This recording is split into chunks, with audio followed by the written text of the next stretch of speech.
यतो यतः समीहस्ते ततो नो अभयं कुरु शन्नः कुरु प्रजाभ्यो भयन्नः पशुभ्यः दिक्कालाद्यनवच्छिन्नानन्तचिन्मात्रमूर्तये स्वानुभूत्येकमानाय नमः शान्ताय तेजसे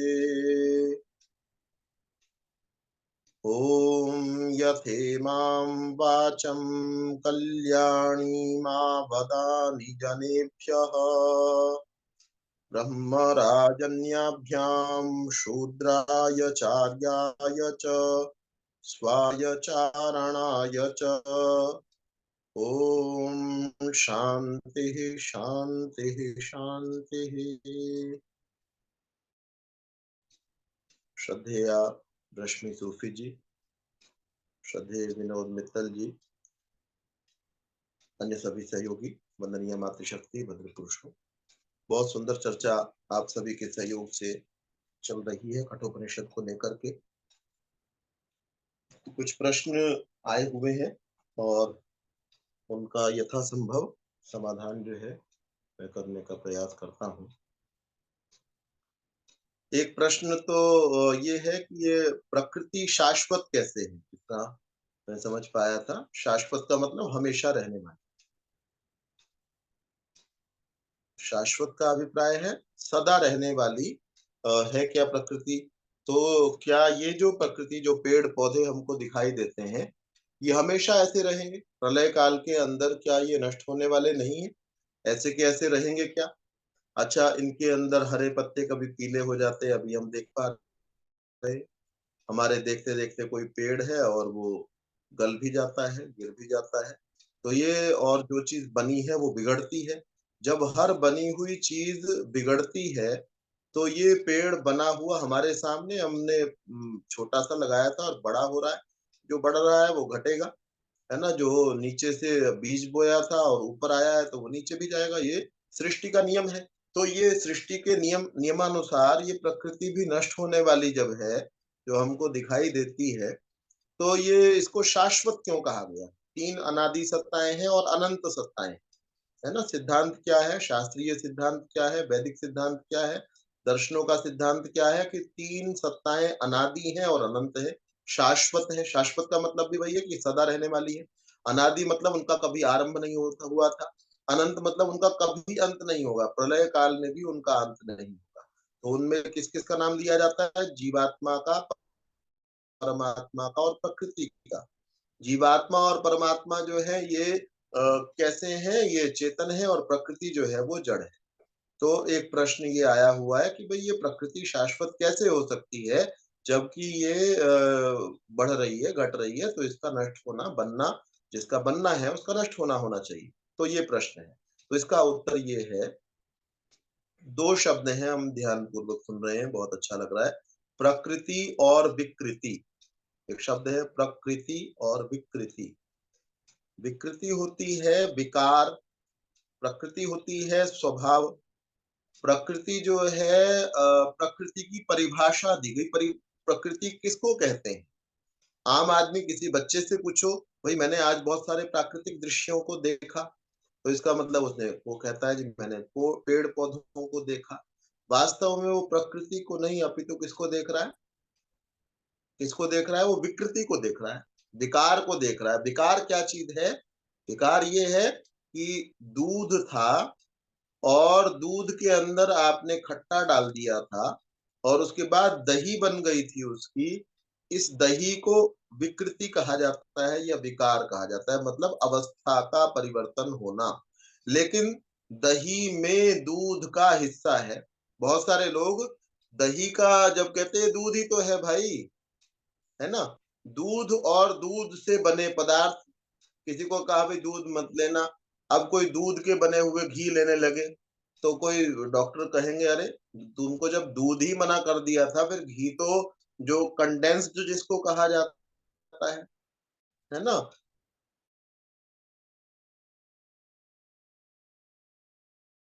उसको स्थूल कर दिया गया या उसको जो बना दिया गया, वो जो अंदर तत्व थे वो घी के अंदर है।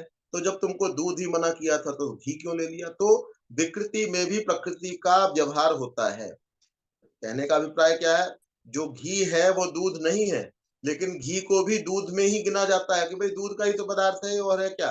तुमको दूध मना किया था, घी क्यों खा रहे हो? दूध ही जब मना कर दिया था तो दही क्यों खा रहे हो? तो ये क्या है कि विकृति में भी जो विकार है उसमें भी जो प्रकृति है उसको उसका समावेश हो जाता है, उसमें उसका नाम से उसका प्रयोग किया जाता है। तो प्रकृति वास्तव में चीज क्या है? मैं और आप जिसको प्रकृति शब्द से व्यवहार कर रहे हैं, शास्त्रीय भाषा में वो प्रकृति नहीं है। हम कहते हैं पेड़ जो है ये प्रकृति है, हम कहते हैं पौधा प्रकृति है, हम कहते हैं पहाड़ प्रकृति है, हम कहते हैं समुद्र प्रकृति है, हम कहते हैं समुद्र के अंदर कुछ और चीजें हैं, काई जो है ये प्रकृति है, ये प्रकृति का हिस्सा है। जो भी स्वाभाविक रूप से उत्पन्न हो रहा है वो सब प्रकृति का हिस्सा है। तो वास्तव में ये क्या है? ये सब विकृति है ना? विकृतियां है। प्रकृति क्या है? तो कहा सत्व रजस तमसाम परिभाषा की उसकी। मेरे और आपको जो परिभाषा पता है प्रकृति, वो हमको क्या पता है? ये जो स्वाभाविक रूप से उग रहे हैं सब प्रकृति में आते हैं, जो हम आम तौर पे समझते हैं। लेकिन प्रकृति की परिभाषा शास्त्रकारों ने क्या की? सत्व रजस तमसाम साम्यावस्था प्रकृति। क्या परिभाषा की? सत्व रजस तमसाम साम्यावस्था प्रकृति। सत्व रज तम हम लोग जो है ना प्रयोग करते हैं। ये मनुष्य जो है ना, ये बहुत सात्विक है जी, ये बहुत राजसिक है जी, ये तो तामसिक है जी, सारा दिन पता नहीं क्या क्या खाता है, क्या क्या करता है। और इसके अंदर तो सत्वगुण बड़ा प्रबल है जी। मतलब बुरी तरफ इसका दिमाग ही नहीं जाता है, बुरी सी बुरी चीज में भी अच्छी चीज ढूंढ करके आ जाता है। तो ये जैसा मनुष्यों के लिए प्रयोग होता है, वैसे ही जब कोई प्याज खाने लगता है, प्याज खाने वाले हैं, तो हम क्या कहते हैं? मांस खाने वाले हैं, कुछ और खाने वाले हैं, तो हम क्या कहते हैं? प्याज यद्यपि पेट के लिए अच्छा होता है, कुछ और लोगों के लिए अच्छा होता है। आलू भी किसी लोगों के लिए अच्छा हो सकता है, लेकिन है ना, फल जो है वो अच्छा माना जाता है। उसकी अपेक्षा जमीन पर फल आसमान में प्रायः ऊपर होते हैं।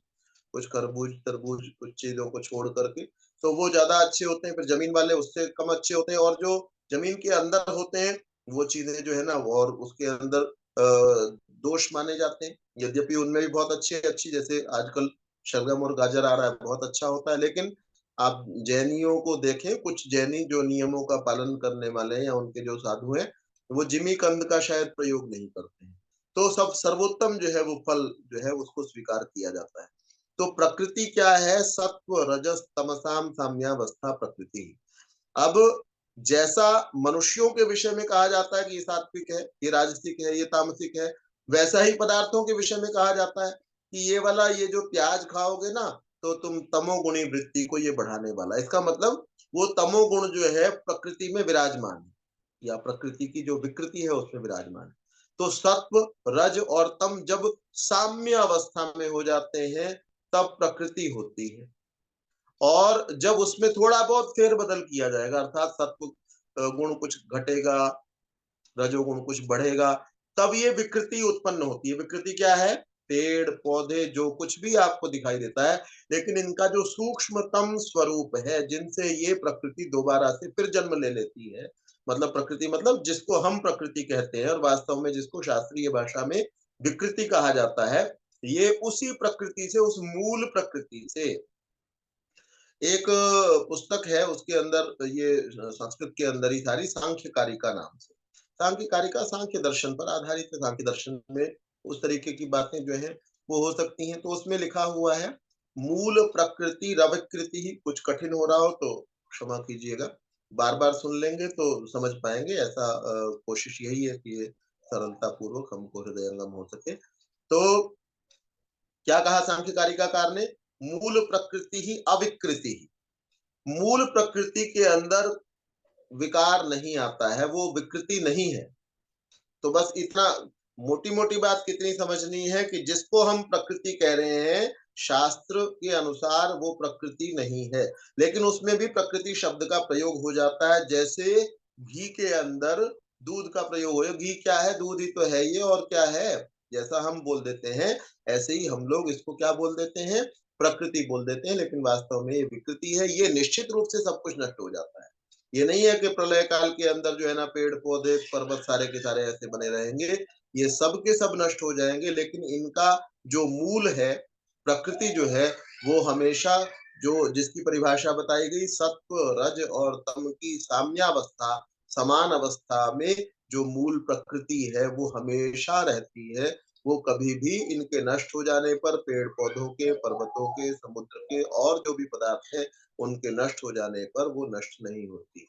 मेरे विचार से उत्तर स्पष्ट है। अगर नहीं हो तो कल या फिर कभी लिया जा सकता है। अभी भी कहना चाहें तो अभी भी कह सकते हैं। और दूसरी बात जो है लता जी की ओर से आई हुई थी।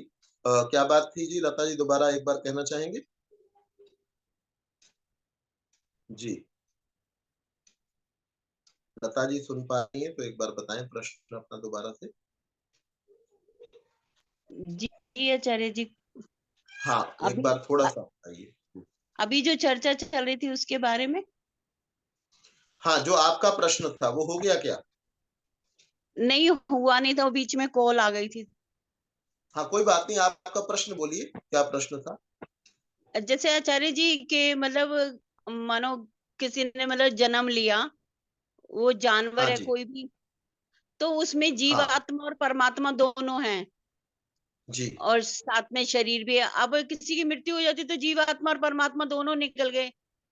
हाँ, लेकिन अगर दोनों हैं तो जो कष्ट उसको मिल रहा है तो वो कौन भुगत रहा है? शरीर तो नहीं भुगत रहा है, ये अब जी, जीवात्मा भुगत रही है। पर जीवात्मा अगर शरीर के अंदर है तो ही महसूस होगा, शरीर तो हुँ, कभी महसूस ही नहीं कर पाएगा इस चीज को। हाँ, जी, जी, जी। चलिए, कोई भी कष्ट जो है वो शरीर को महसूस नहीं होता है ना? म्यूट कर लीजिएगा। शरीर को, शरीर जड़ है, शरीर के द्वारा आत्मा को कष्ट महसूस होता है। जैसे पानी के अंदर बिजली है ना? पानी के अंदर किसी ने नंगी तार को छोड़ दिया, और नंगी तार का मतलब है तांबे की जो होती है, जिसमें जिसमें बिजली का फ्लो है।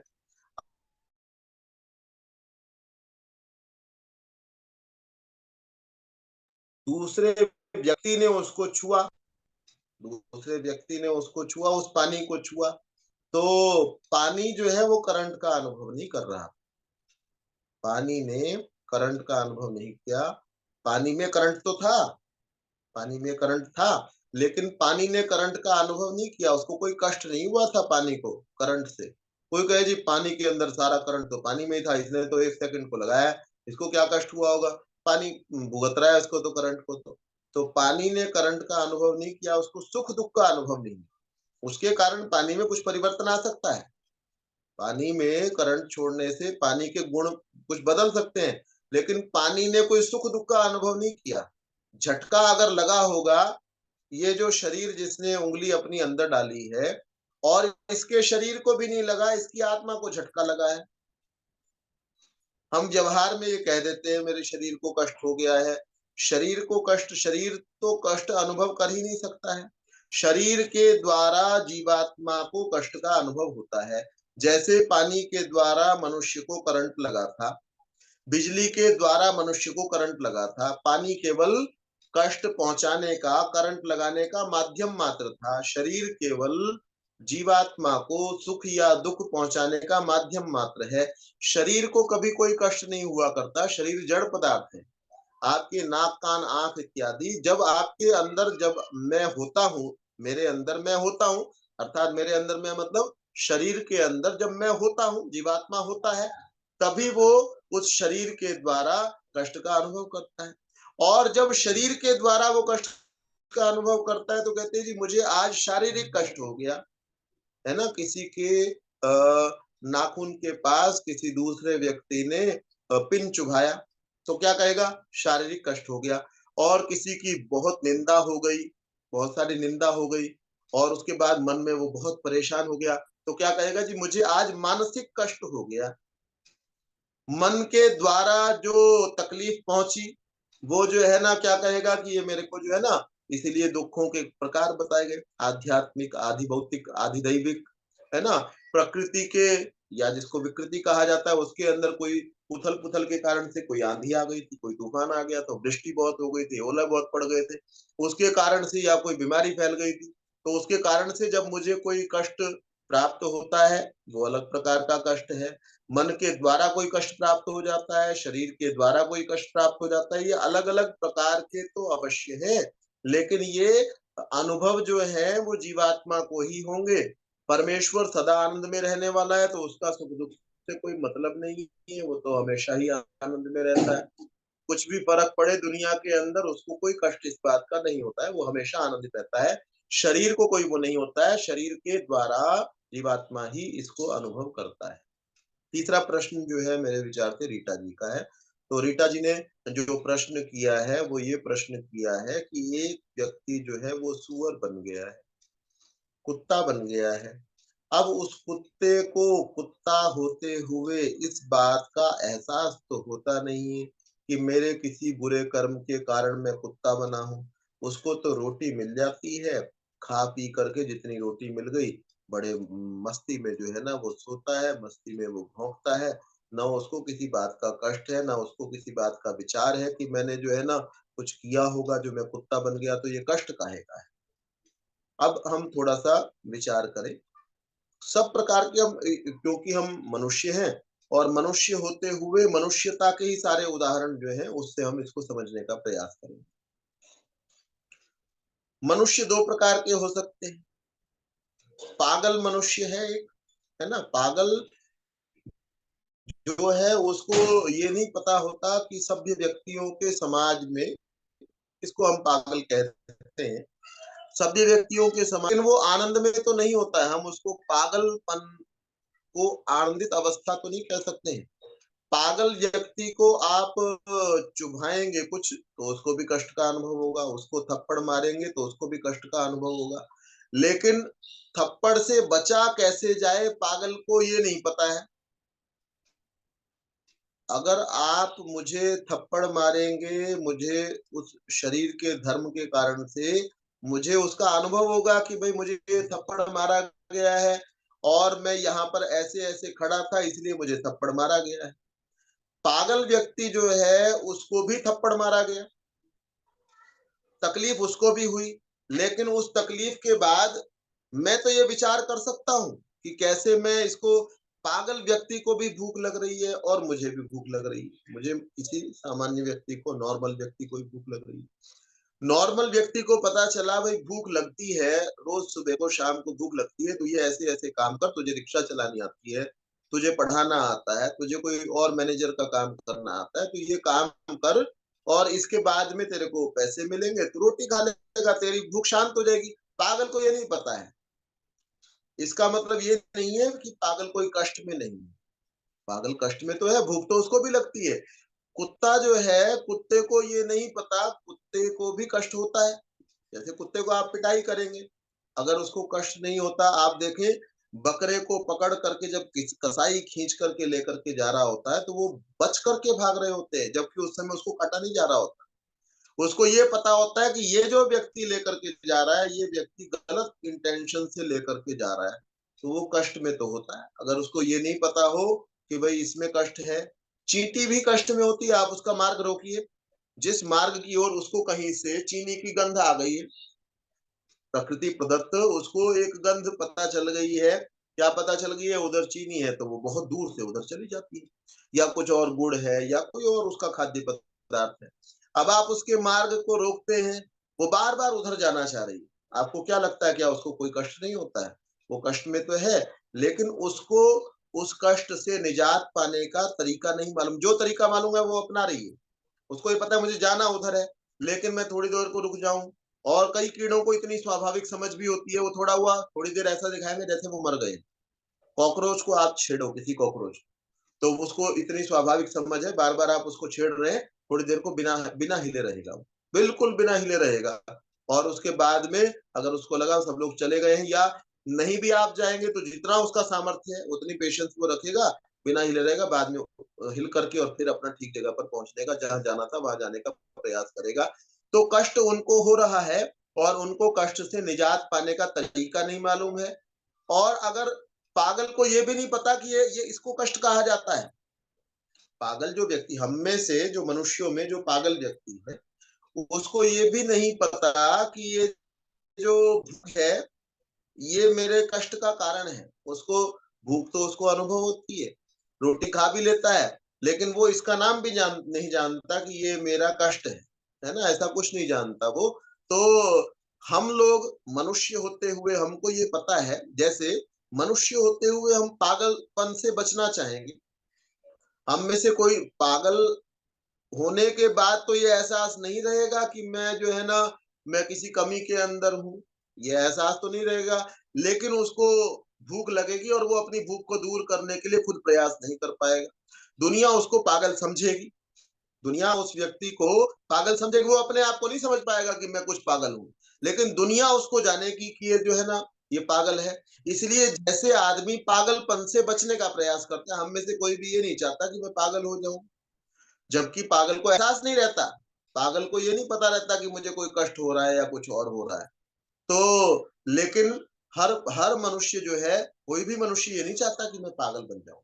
सामान्य स्थितियों में, कभी ऐसा होता है कि वो पागल हो जाना चाहता है, वो सोचता है कि भई है ना, जिस प्रकार की ज़िंदगी जी रहा हूँ उससे अच्छा तो पागल खाना होगा, है ना? वहाँ दाल-रोटी कुछ ना कुछ तो डाल दिया करेंगे, ठीक है, कोई मेरा नाम नहीं होगा, कोई मेरी पहचान नहीं होगी, लेकिन पागल के रूप में ही रह लूँगा। वो भी थोड़ा बहुत मानसिक समस्या आने के बाद व्यक्ति ऐसा सोचने को कई बार तैयार हो जाता है।